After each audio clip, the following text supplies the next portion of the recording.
Hello दोस्तों, polyhalogen यौगिक में हमने तीन पॉलीहेलोजन यौगिक को पढ़ा था। अब हम समझते हैं आगे फोर्थ पॉलीहेलोजन यौगिक जिसका नाम है टेट्राक्लोरोमेथेन या कार्बन टेट्राक्लोराइड। इसको पढ़ते हैं, देखिए ध्यान से। दोस्तों, टेट्राक्लोरोमेथेन में एक बात फिक्स है कि टेट्रा का मतलब यहाँ पर है 4 और क्लोरो का मतलब होता है Cl होंगे, वो 4 होंगे। तो अगर हमने एक कार्बन, मेथेन का मतलब होता है एक कार्बन, तो एक कार्बन जो आपके हाइड्रोकार्बन होता है, इस हाइड्रोकार्बन में यदि उस कार्बन पर 4 हैलोजन समूह जुड़े होते हैं, वो भी कौन, Cl, तो फिर हम क्या कहेंगे दोस्तों, इसको टेट्राक्लोरोमेथेन। यदि मैं आपको समझाऊं तो देखिए ध्यान से इसको। हमारे पास में है दोस्तों मेथेन CH4। CH4 को मैं ओपन स्ट्रक्चर बनाता हूं, कार्बन के ऊपर 4 हाइड्रोजन होंगे ऐसे, इसको हम क्या कहते हैं, मेथेन। ओके, यदि हम लोग दोस्तों इस मेथेन में सभी हाइड्रोजन को रिप्लेस कर दें, ठीक है, सभी हाइड्रोजन को रिप्लेस कर दें और उसकी जगह पर हम लोग मान लेते हैं 4Cl जोड़ दें। हालांकि ये कोई रिएक्शन नहीं होते, मैं आपको समझा रहा हूँ वैसे ही। तो कार्बन होता है, उस पर क्या आ जाएंगे, 4Cl, तो ये बन जाएगा दोस्तों CCl4, जिसको हम क्या कहेंगे, टेट्राक्लोरोमेथेन CCl4। वास्तव में दोस्तों इसका निर्माण कैसा होता है वो हम लोग समझते हैं। देखिए विरचन, सबसे पहले हम दोस्तों करेंगे, जो प्रोपेन होता है उस प्रोपेन की क्लोरीनी अपघटन, प्रोपेन की क्लोरीनी अपघटन से हम लोग दोस्तों प्रोपेन लेंगे। प्रोपेन का फॉर्मूला होता है CH3CH2CH3, 3 कार्बन हाइड्रोकार्बन, ठीक है, इसको बोलते हैं प्रोपेन।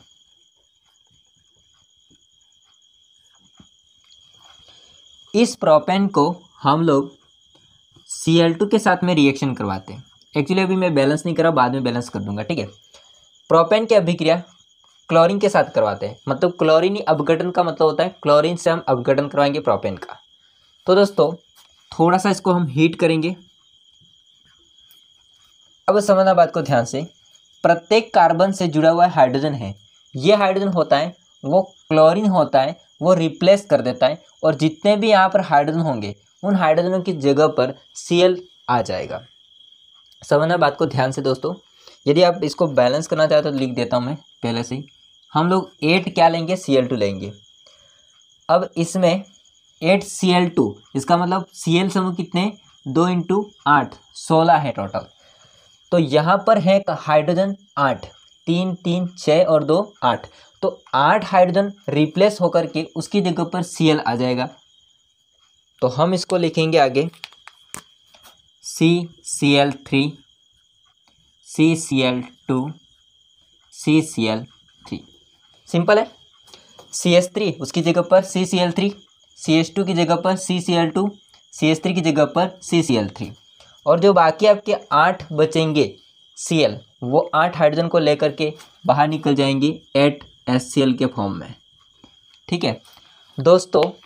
इसको हम क्या कहेंगे, 8 के लिए हम लिखेंगे ऑक्टा, और कौन है, क्लोरीन है, तो क्लोरो, और 3 कार्बन की श्रृंखला है तो प्रोपेन, सब में सिंगल बॉन्ड है तो प्रोपेन, तो ऑक्टा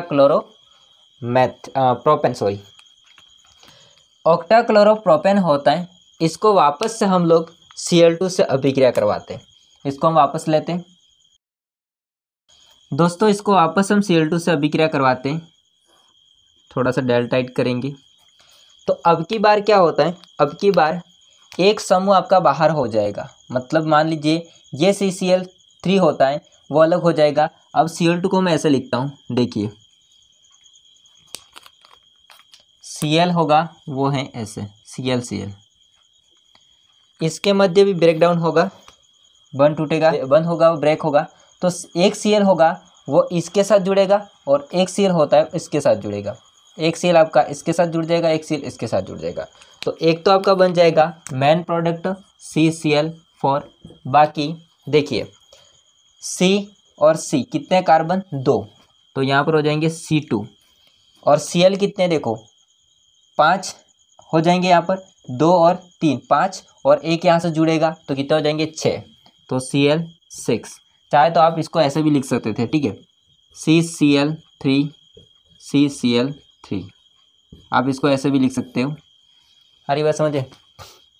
ये क्या है, ये हमारा मेन प्रोडक्ट जो कि है कार्बन टेट्राक्लोराइड, ठीक है, CCl4। और ये जो होता है इसको हम बोलेंगे दोस्तों hexa chloro ethane, hexa chloro ethane. ऐसा क्यों, 6 के लिए हम हेक्सा लिखेंगे, क्लोरो और 2 कार्बन है तो एथेन। दोस्तों ये दोनों होते हो आपको याद रखने पड़ेंगे, CCl4 और C2Cl6। ये हम फ्रेऑन के विरचन में काम में लेंगे, ठीक है, ये दोनों। तो ये था दोस्तों जो आपका टेट्राक्लोरोमेथेन होता है इसका विरचन। अब हम समझेंगे कि जो आपका CCl4 होता है, टेट्राक्लोरोमेथेन होता है, इसकी रासायनिक अभिक्रिया, अर्थात तो ये किसी अन्य के साथ मिलता है तो क्या बनाता है वो हम लोग समझते हैं। आप लोग इतना स्क्रीनशॉट ले लीजिए। दोस्तों ये आपको अगर लंबी चौड़ी अभिक्रिया नहीं करनी है तो मैं आपको एक दूसरी इसी की दूसरी अभिक्रिया बताता हूँ, समझिए इसको क्या होता है। यदि आपको ये नीचे वाली इसकी विरचन की विधि होती है वो आपको लंबी चौड़ी लगती है, बहुत लंबी लगती है, तो आप इसको एक काम कर सकते हो। क्या, देखिए हमने प्रोपेन लिया, प्रोपेन का फॉर्मूला क्या हो जाएगा, वही CH3 CH2 और CH3, ये प्रोपेन है। इस प्रोपेन की अभिक्रिया देखिए, इस प्रोपेन की अभिक्रिया हम 9Cl2 से करवा देते हैं, बट आपको डायरेक्ट करवानी है तो यहाँ पर तापमान ज़्यादा देना पड़ेगा। वो तापमान हो जाएगा दोस्तों लगभग 300 से 400 डिग्री सेल्सियस तापमान देना पड़ेगा, ठीक है, और साथ में आपको दाब भी देना पड़ेगा। तो अब आराम से आपका जो प्रोपेन होगा वो इसके साथ में इसका क्लोरीन अपघटन हो जाएगा और एक तो बन जाएगा CCl4 मेन प्रोडक्ट, इसके अलावा बनेगा आपका C2Cl6, इसके अलावा आपका बनेगा लास्ट HCl जो कि है 8। आ रही बात समझे। अगर आपको ये अभिक्रिया होती है वो दोनों आपको बड़ी बड़ी लग रही है ना, प्रोसेस बड़ा है, तो आप इसको सीधा ऐसे भी कर सकते हो। हमने जो प्रोपेन लिया है इस प्रोपेन का 9Cl2 से रिएक्शन करवाएंगे उच्च तापमान पर और दाब पर, तो CCl4 C2Cl6 एंड 8HCl जो कि बना है वही बनेगा, ठीक है। तो ये भी आप लोग नोट कर लीजिए इसको। हाँ दोस्तों, अब हम समझते हैं रासायनिक गुण या रासायनिक अभिक्रिया। मतलब आपका जो CCl4 है, जो आपका CCl4 है, ये CCl4 होता है वो किसी अन्य के साथ में अभिक्रिया करता है तो क्या देता है वो हम लोग समझते हैं। जिसमें से पहली अभिक्रिया है भापीय जल अपघटन। भाप मतलब वाष्प, ठीक है, इसका जल अपघटन करेंगे तो CCl जो 4 होता है, इस CCl4 को हम वाष्प होगा H2, उसके साथ में जल अपघटन करवाते हैं, ठीक है। इसमें तापमान आपको देना पड़ेगा 500 डिग्री सेल्सियस, थोड़ा सा हिट करना पड़ेगा, ठीक है। तो क्या होता है इसको समझिए। यहाँ पर दोस्तों आपको थोड़ा सा मैं इसको अलग से लिखता हूँ।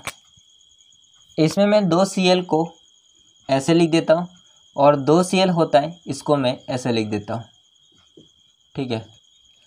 अब क्या होता है, यहाँ से आपको ये 2 H2 होते हैं वो 2Cl2 को लेकर अलग करवा देना है, यानी कि यहाँ से 2 HCl होंगे वो बाहर हो जाएंगे। बाकी जो आपका ऑक्सीजन होता है वो इसका कार्बन के साथ में फिट हो जाएगा, डबल बॉन्ड के साथ में जुड़ता है तो वो दोनों वैलेंस होते हैं उसको कंप्लीट कर देगा।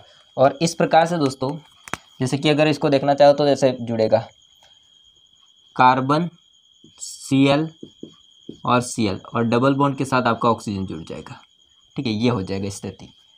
अगर इसको हम ऐसे लिखें तो ये होता है COCl2 और COCl2 होता है, इसको बोलते हैं दोस्तों एक गैस है जिसका मस्त नाम है और उस गैस का नाम क्या है, फोस्जिन गैस, ठीक है। फोस्जिन गैस एक विषैली गैस होती है, फोस्जिन।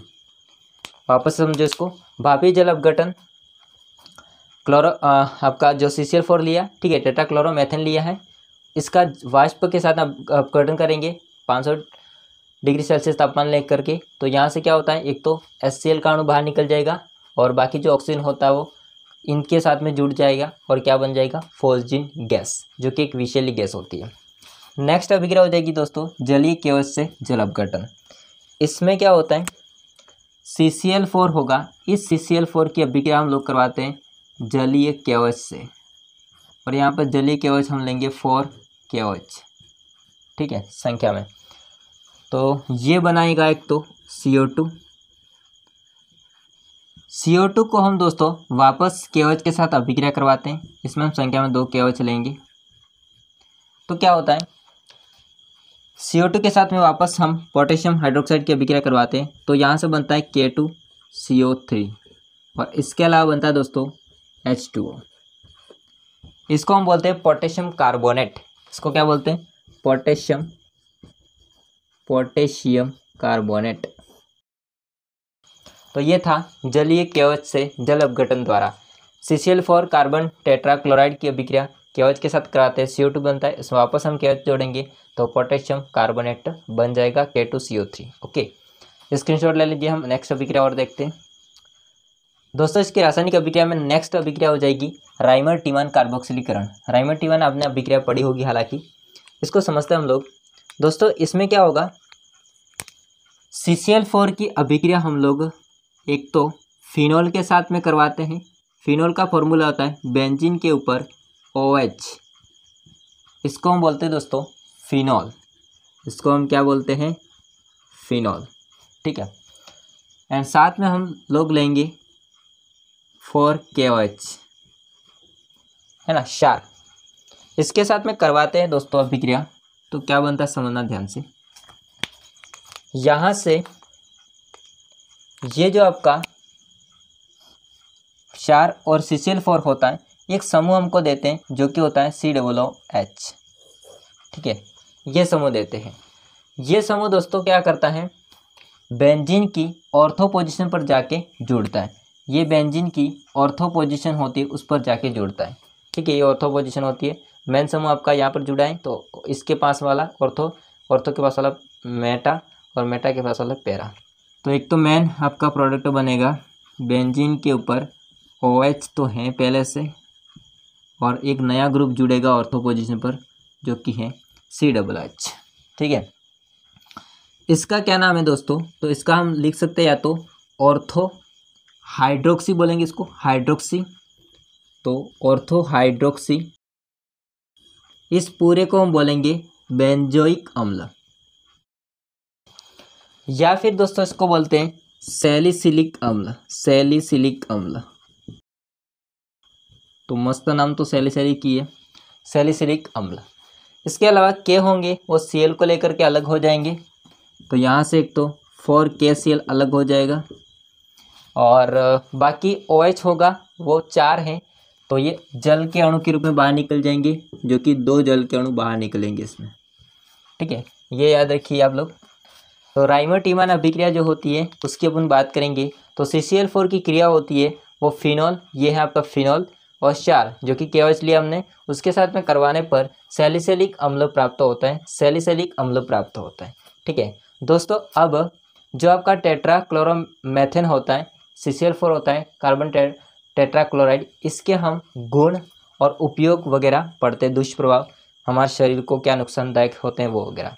तो आप स्क्रीन पर देखिए ध्यान से दोस्तों। सबसे पहले हम बात करेंगे इसके गुण के बारे में, जो कि इसके गुण हो जाएंगे। CCl4 होता है एक रंगहीन, रुचिकर, गंधयुक्त, अज्वलनशील तथा भारी द्रव है। जो आपका CCl4 होता है वो रंगीन होता है, कोई कलर नहीं होता है, रुचिकर इसकी गंध होती है, एंड साथ में अज्वलनशील होता है, जलता नहीं है, और भारी द्रव होता है। यह जल में अविलेय, जल में घुलता नहीं है तथा कार्बनिक विलायकों में घुलता है, तो केरोसिन वगैरह में घुलेगा। इसके हम बात करेंगे उपयोग के, तो उपयोग हो जाएंगे दोस्तों इसके। CCl4 को प्रशीतक तथा एरोसोल प्रणोदक के रूप में प्रयुक्त किया जाता है। यह एक अच्छा विलायक भी है, अतः यह उद्योगों में ग्रीस को साफ करने तथा घरों में दाग धब्बे होते इसको हटाने के लिए प्रयुक्त किया जाता होता है। यह औषधि तथा फ्रेयन के निर्माण में भी काम में आता है। तो इसका हम CCl4 को, फ्रेयन अभी आगे आएगा, उसको निर्माण में भी काम में लेंगे, ठीक है।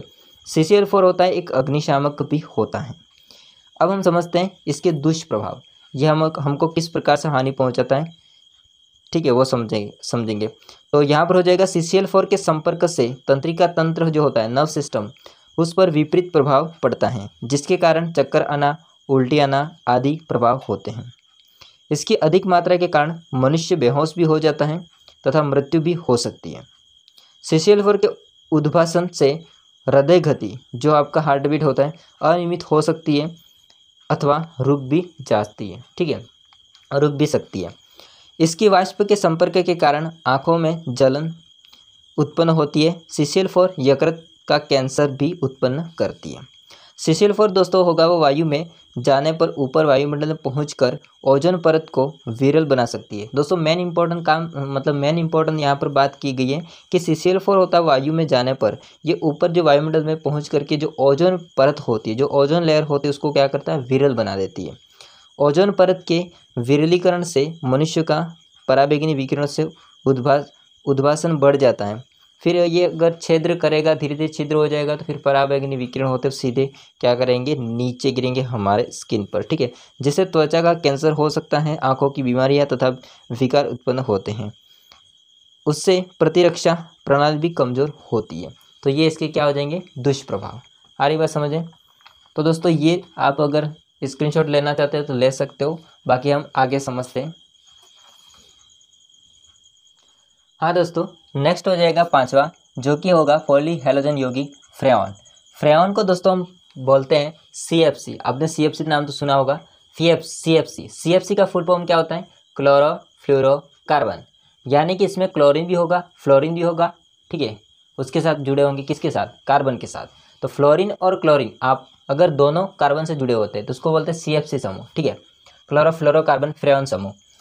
अगर मैं बात करूंगा दोस्तों, तो यह एल्केन के क्लोरोफ्लोरो व्युत्पन्न होते हैं। एल्केन होता है, इसके क्लोरोफ्लोरो व्युत्पन्न होते हैं। अब हम बात कर लेते हैं इसको बनाते कैसे। दोस्तों समझिए बात को ध्यान से। अभी मैंने आपको जस्ट बताया था कि जब हमने बनाया था CCl4, इस CCl4 में हम लोगों ने एक तो CCl4 के बारे में मैंने बात की थी, और दूसरा मैंने बात की थी वहाँ पर जो बना था C2Cl6, जिसका क्या नाम था, हेक्साक्लोरोएथेन। इन दोनों को हम यूज़ में लेंगे इसके अंदर। तो सबसे पहले हम CCl4 को यूज़ में लेंगे।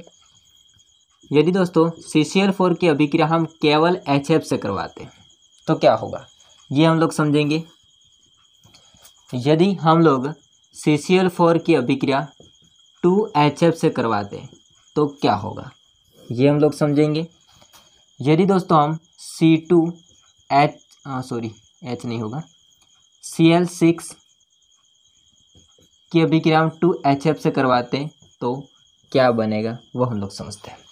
देखिए ये है अपना टेट्राक्लोरोमेथेन और ये है आपका हेक्साक्लोरोएथेन, ठीक है। दोस्तों जब आप केवल HF लेते हो इसके साथ में, तो यहाँ से क्या होता है, यहाँ से दोस्तों आपका जो H होता है, ये H, अब मैं इसको थोड़ा सा ऐसे लिख देता हूँ, CCl3 लिख देता हूँ, एक Cl को बाहर लिख, 2 Cl को ऐसे लिख देते हैं, बाकी 2 Cl बचेंगे। इसमें भी सेम होगा, बट इसको छोड़ो, बाद में समझाता हूँ। यहाँ से आपका एक H और यहाँ से आपका Cl HCl के फॉर्म में बाहर हो जाएंगे, तो यहाँ से बाहर निकल जाएगा HCl। इसमें आपके 2 H होंगे, वो 2 Cl को लेकर के अलग हो जाएंगे, तो यहाँ से 2 HCl अलग हो जाएंगे। यहाँ पर भी 2 आपके H होंगे, वो 2 Cl को लेकर अलग हो जाएंगे, ठीक है, यहाँ से आप लोग समझ लेना इसको। तो यहाँ से भी 2 HCl बाहर हो जाएंगे। बाकी क्या क्या बचता है उसको समझ लेते हैं। दोस्तों यहाँ से एक तो Cl3 बचा और इस कार्बन की वैलेंसी कम हो गई है, तो आपका फ्लोरीन होता है वो यहाँ पर जुड़ जाएगा, तो यहाँ से बनेगा CFCl3। दोस्तों इसको बोला जाता है फ्रेऑन 11, इसको बोला जाता है फ्रेऑन 11, ठीक है। इसको समझो, Cl होता है, इसके 2 बंध फ्री हो गए, तो 2 यहाँ पर आपके F, अभी देखो 2 हाइड्रोजन नहीं होंगे, 2 F भी होंगे, ठीक है, उसकी संख्या आगे लिखी हुई है, तो 2 F भी बना जाएंगे, हाइड्रोजन भी बना जाएंगे, तो 2 F होंगे, वो Cl कार्बन के साथ जुड़ जाएंगे, तो यहाँ से बन जाएगा आपका CF2Cl2। देखो CF2 और Cl2। दोस्तों इसको बोला जाता है फ्रेऑन 12। ठीक है, क्या बोला जाता है? फ्रेऑन 12। इसमें देखिए, इसमें दो आपके HCl बाहर निकल गए, बाकी आपके दो F होंगे वो इसके साथ ही जुड़ेंगे, तो C2F2। गौर करने की बात यह है कि यहाँ से दो Cl गए तो 6 में से कितने बचेंगे? 4। तो यहाँ से हो जाएगा Cl4। इसको दोस्तों हम बोलते हैं फ्रेऑन 112। ठीक है, क्या बोलते हैं इसको? फ्रेऑन 112। दोस्तों ये अभिक्रिया होती है वो एक उत्प्रेरक की उपस्थिति में होती है, जो कि उत्प्रेरक होता है SbCl5। SbCl5 SbCl5। ठीक है दोस्तों, एक बात और ख़ास है, ये ऊपर वाली जो अभिक्रिया होती है, इस अभिक्रिया का एक अच्छा सा नाम है, वो नाम है स्वार्ट अभिक्रिया। इसका क्या नाम है? स्वार्ट अभिक्रिया।